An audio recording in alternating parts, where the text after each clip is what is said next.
Untuk Honda City ni rebate dah lah sampai RM10,000 tau. Rebate RM10,000 ni macam mana nak guna bang?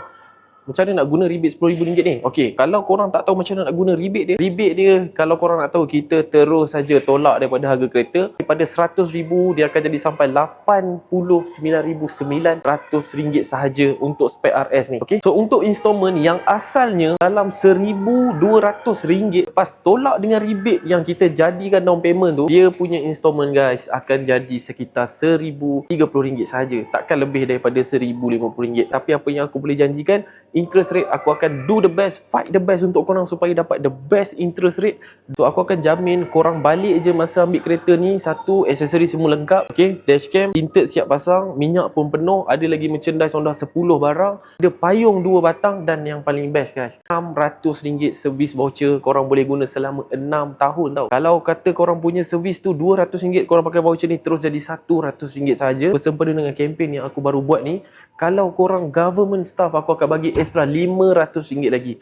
Korang bayangkan, ambil kereta siap dengan free gift yang banyak, balik dengan RM500 dekat tangan. Korang boleh guna untuk pergi jalan-jalan ke, korang nak guna isi minyak ke, terpulang pada korang. Okay, so kalau korang berminat nak berurusan dengan aku, insyaAllah dokumen mudah, interest rate rendah, free gift pun banyak, rebate pun tinggi, tekan stok tak payah tunggu lama, tekan link dekat bio. Untuk Honda CR-V RS ni rebate sampai RM9,000 tau. Kalau korang nak tahu sesiapa saja yang berminat dengan hybrid ni, kalau korang takut dengan bateri dia, Honda Malaysia baru saja lanjutkan warranty untuk bateri dia. Dulu 8 tahun, sekarang dah 10 tahun. On top of that, kalau yang berminat dengan CR-V RS hybrid ni, korang akan dapat 2 tahun free service, tak payah bayar langsung. Lepas tu kalau beli dekat Kah Motor, aku akan bagi lagi RM600 free service voucher. Korang boleh terus guna. Dan juga aku akan pastikan kalau korang ambil kereta dengan aku, balik itu mesti dah lengkap dengan tinted dashcam, dengan minyak penuh, dan juga free gift ada 10 merchandise daripada Honda Malaysia, 2 batang payung, dan juga macam aku mention tadi, free service voucher sebanyak RM600. 6 keping boleh korang guna selama 6 tahun. So kalau korang nak